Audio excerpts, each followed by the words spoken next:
this is going to be really quick. I know that everyone is craving lunch right now, but we talked with the organizers yesterday, and I realized, okay, there is a small opportunity to give a talk on Linux. This is going to be a super lightning talk, and I will try to encourage you to get interested in Linux a little bit more than potentially you do now. So it's, I will start with a small story. It's 2017. I'm traveling.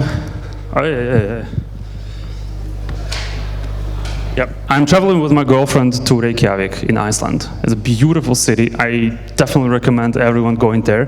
They have like this starship church, amazing. There's like open pools for people to just. It's not heated. It's like heated by nature. So you just. It's super cheap also, and they have plenty of those. Now it's a great city.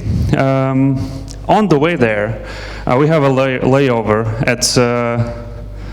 An airport in Denmark, and you know what? When you go look around for stuff, what to do when you have a lot of time in the airport, I stumble upon this, and I see this, and this completely blows my mind because it's 2017, and in my home country we are shutting down actual paper magazines, but this, like, it's such a niche thing, and suddenly it's in the airport on the stand.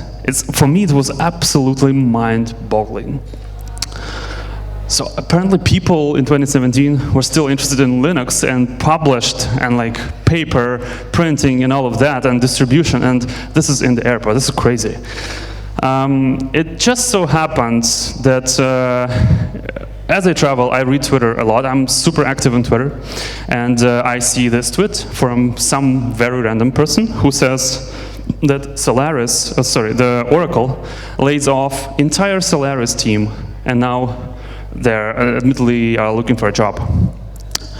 I also happen to follow another person, this Brandon Gregg, who says, everyone who just got laid off, please contact me. I did transition in my career from Solaris to Linux. I can help you. And then he follows up saying, maybe I will write an article about it on my blog to help out people. Few days pass, he delivers. He writes an article that covers a lot of topics. How do you go from Solaris, which is like a BSD family, and into Linux? I cannot recommend his blog enough. This guy invented flame graphs. You probably have seen the picture to the right. Super smart guy. He worked most of his career in BSD, but then he started to work on Netflix, and he transitioned to Linux. That was a big change. Like, he wrote a lot about that on Twitter. He maintains, like, his blog is a treasure trove of information. How do you do things? How to inspect certain things in operating system? A lot of fun stories. When people would come to, when his developers would come to him and ask him to help investigate certain performance issues, and he writes very well, and he would help them investigate the issue. Super good. I will show a couple of blog posts that he has. He's also famous for this insane picture where he lists all the tools and all the subsystems. Well, I'm not even sure it's complete, but this is from his last book he wrote, that you can use to inspect certain subsystems in Linux. And I will stroke my ego a little bit. I went to San Francisco a year later, actually met him and made a selfie. Really cool guy. This is going to be a little bit of a transition now.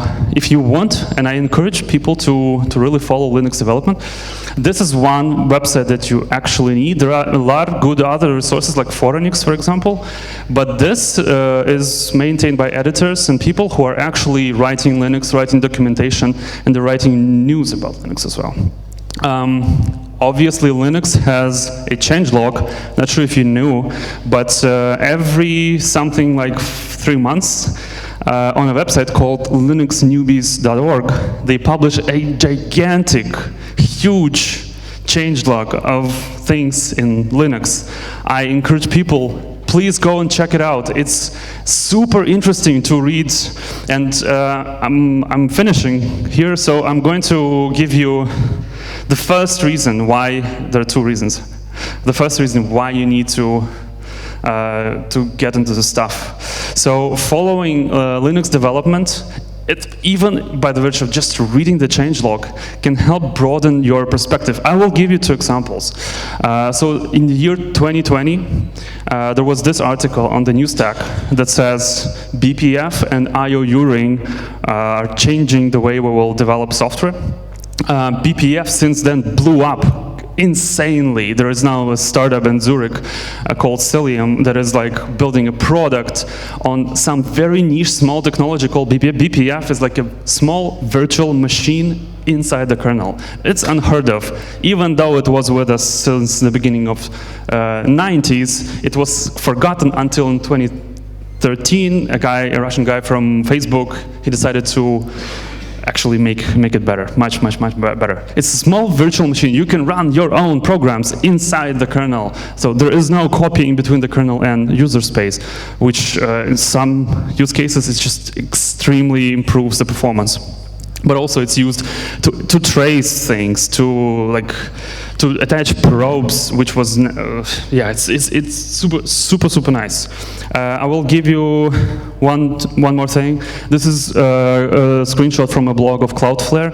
They are crazy about all things Linux, and they do insane deep dives, like how they are like doing some insane like network stuff, and it's like, I don't know, like tech porn.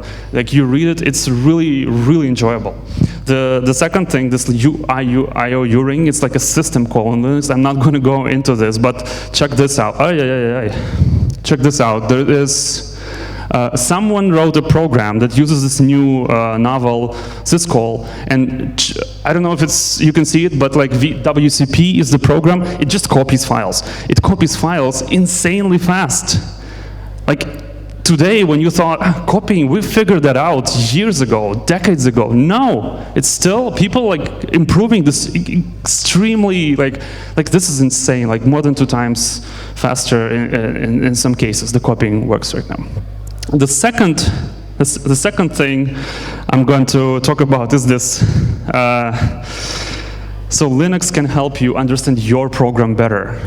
Because when you're looking at your program from the operating level perspective, you can see, like if the program fails, within the program sometimes it can be hard to understand like what it did. But like being a bystander next to the failing program, you can use a lot of tracing tools. Some of them were on that slide I showed you from Brendan Greg. You can really introspect like what your program is doing, why it's doing, what kind of API calls, like system level calls it's using, and so on.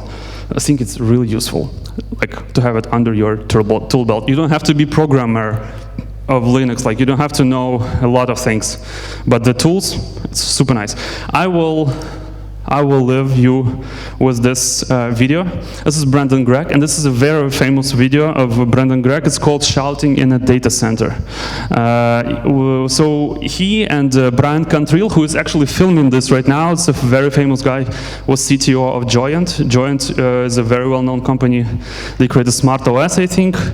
Illumus, we're working on Illumus, and he is now working on this Oxide computer built in Rust, a new startup, new big thing in the Valley. Also like very vocal guy. But the point of this is that Brandon screams at the disk, and then he shows that screaming actually increases latency. So the 2 of them were at the data center. They were debugging something, and there's a video where he then follows up explaining what happened. But in essence, at the time they were not using SSDs. They were still HDDs, and there's like I don't know the English word for this, like, but the disk has to stabilize before it can be read. Not the disk, but rather the thing that reads stuff from the disk. It needs to be stabilized, and if there are some like waves going on, and they had something like next to this data center, there was some noise happening, and they couldn't figure out why on certain times of the day the performance would drop. So I think they tried everything until they finally realized, it's that. Like if you shout at the HDD, apparently performance degrades. That'll be it. Thank you so much. Enjoy Linux.